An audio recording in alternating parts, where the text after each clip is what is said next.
Hello everyone, আমি শুভদীপ দত্ত। আপনাদের সবাইকে আমার ইউটিউব চ্যানেলে স্বাগত।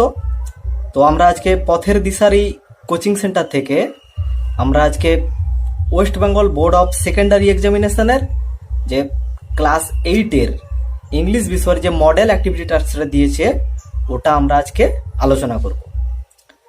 তো প্রথমে যেটা দিয়েছে যে rewrite the following sentences using future continuous tense. বলছে যে যে বাক্যগুলো দেওয়া আছে ওইগুলোর ফিউচার কন্টিনিউয়াস টেন্স ইউজ করে বাক্যটিকে আবার লিখতে। One is done for you, একটা করে দেওয়া আছে। তাহলে প্রথমটা কি আছে, we shall watch the cricket match on the television. তো আমরা শুরু করার আগে আরেকটা জিনিস জেনে নেবো যে ফিউচার কন্টিনিউয়াস টেন্সের ডেফিনেশন। এই উদাহরণটা লক্ষ্য করলে আমরা দেখতে পাবো যেটা করে দেওয়া আছে যে ফিউচার কন্টিনিউয়াস টেন্সটা কি হবে। প্রথমে থাকবে সাবজেক্ট,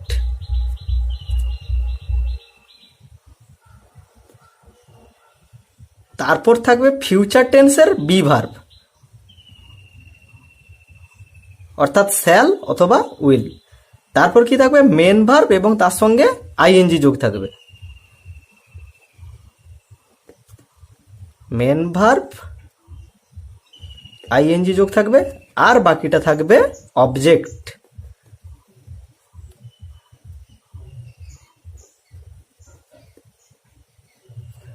আমি আলাদা আলাদা করে আন্ডারলাইন করে দিয়েছি, আপনারা সবাই দেখতে পাচ্ছেন আশা করি। তাহলে ফিউচার কন্টিনিউয়াসে কি করে করলো, we shall watch the cricket match on the television. আমরা টিভিতে ক্রিকেট ম্যাচটা দেখব। তো ওইটার ফিউচার কন্টিনিউয়াস কি করেছে, we shall be watching the cricket match on the television. তো ঠিক একই নিয়মে তারপরেরটা আমরা করব। The students will shout when the teacher comes. তাহলে এটা কি হবে, দি স্টুডেন্টস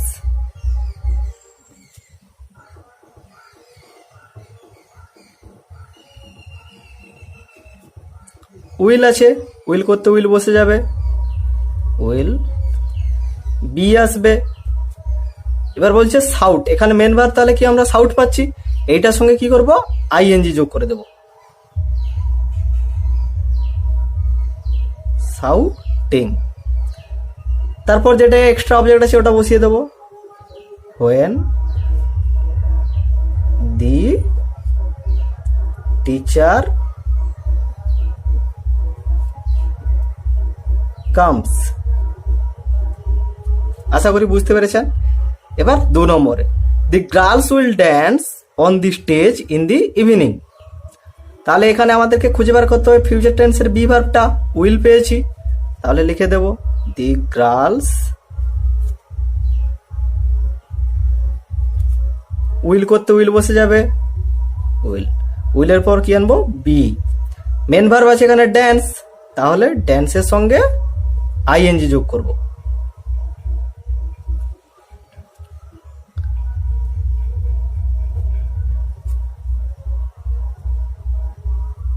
অন দি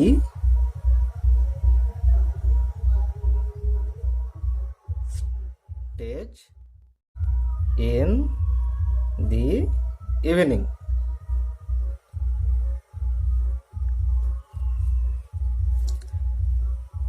তারপরে আছে mother will work in her office. তাহলে এটা কি হবে, মাদার উইল করতে উইল বসে যাবে, উইল বি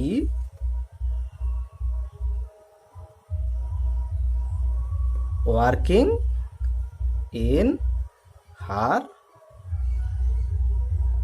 অফিস। এবার অ্যাক্টিভিটি 2। অ্যাক্টিভিটি 2 তে কি আছে, right antonyms of the underlined words and rewrite the sentences. অর্থাৎ যে শব্দগুলো নিচে দাগ দেওয়া আছে তার বিপরীত শব্দগুলো ব্যবহার করতে হবে। প্রথমটা আছে some clothes were damp when I went to the backyard. তাহলে যখন আমি পেছন দিকে গিয়েছিলাম কিছু পোশাক ভেজা ছিল। তাহলে এখানে ড্যাম্পের নিচে আন্ডারলাইন দেওয়া আছে, ড্যাম্প মানে আমরা কি জানি ভেজা বা স্যাঁতস্যাঁতে। তাহলে এবার তাহলে ভেজার অপোজিট ওয়ার্ডটা আমাদেরকে ইউজ করতে হবে। তাহলে আমরা লিখবো some ক্লোথস ওয়ার ড্রাই, অর্থাৎ ড্যাম্পের অপোজিট শব্দ dry. when I went to the backyard।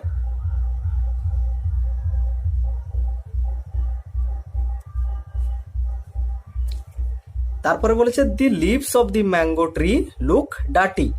ডার্টির নিচে আন্ডারলাইন করা আছে, অর্থাৎ ডার্টি মানে নোংরা বা অপরিষ্কার। তাহলে অপরিষ্কারের অপোজিট শব্দ কি হবে? পরিষ্কার, অর্থাৎ ক্লিন। তাহলে আমরা লিখবো দি লিভস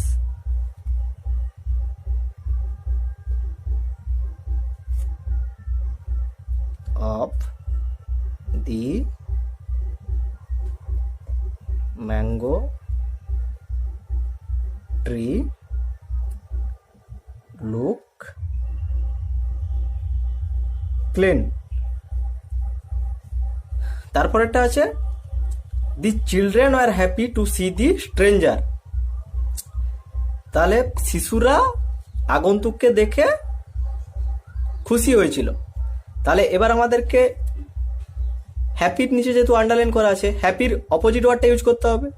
তাহলে আমরা লিখব দি চিলড্রেন ওয়ার স্যাড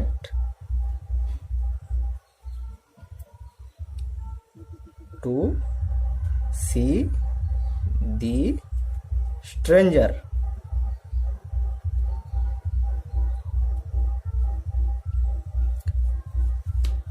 এবার আমরা আসবো অ্যাক্টিভিটি 3-তে। এখানে বলেছে add suitable suffix or prefix to the given words in the list and fill in the blanks to complete the sentences. বলছে লিস্টে যে ওয়ার্ডগুলো দেওয়া আছে তাতে প্রয়োজনীয় সাফিক্স এবং প্রেফিক্স যোগ করে নতুন শব্দ গঠন করে এই শূন্যস্থানগুলোতে বসাতে হবে। এবার আমাদেরকে জানতে হবে যে সাফিক্স আর প্রেফিক্স কি জিনিস। সাফিক্স আর প্রেফিক্স হলো কোন শব্দের শেষে যদি আমরা কোনো কিছু যোগ করি, অর্থাৎ কোনো একটা ওয়ার্ড দেওয়া আছে তার শেষে যদি কোনো কিছু যোগ করে আবার আমরা একটা নতুন শব্দ তৈরি করি, সেটা হলো সাফিক্স। আর প্রেফিক্স কি জিনিস? কোন একটা শব্দ দেওয়া আছে তার প্রথমে যদি কোনো কিছু যোগ করে একটা নতুন শব্দ তৈরি করি তখন হবে প্রেফিক্স। তো এখানে বলেছে যে Tanima buys a dash bag from the supermarket. তাহলে তানিমা সুপার মার্কেট থেকে একটা ড্যাশ ব্যাগ কিনেছে। ফ্যাশন আছে, পসিবল আছে। ফ্যাশন মানে চল বা ধরন বলে, আর পসিবল মানে সম্ভব। তাহলে সম্ভব ব্যাগ তো হবে না, নতুন ব্যাগ বা ধরনের ব্যাগ এরকম একটা হবে। তাহলে এখানে ফ্যাশনের সঙ্গে আমরা কিছু যোগ করে নতুন শব্দ তৈরি করে বসাবো। তাহলে আমরা লিখবো ফ্যাশন যুক্ত এবিল, অর্থাৎ ফ্যাশনেবল। অর্থাৎ এখানে সাফিক্স যোগ করে ওয়ার্ডটা করলাম fashionable bag from the supermarket. দ্বিতীয়টা আছে it was dash to catch the deer for the hunter. এটা শিকারিটির পক্ষে হরিণটিকে ধরা যদি পসিবল বসাই সম্ভব ছিল, কিন্তু আমাদেরকে বলেছে কোনো কিছু যোগ করে, অর্থাৎ সাফিক্স বা প্রিফিক্স যোগ করে নতুন শব্দ গঠন করে বসাতে হবে। তার মানে আমরা এখানে পসিবল বসাতে পারবো না। কিন্তু যদি আমরা আই এম যোগ করি, অর্থাৎ ইম্পসিবল বসাই, তাহলে এটা প্রেফিক্স যোগ করা হলো এবং নতুন শব্দও হলো। তাহলে আমরা লিখবো ইম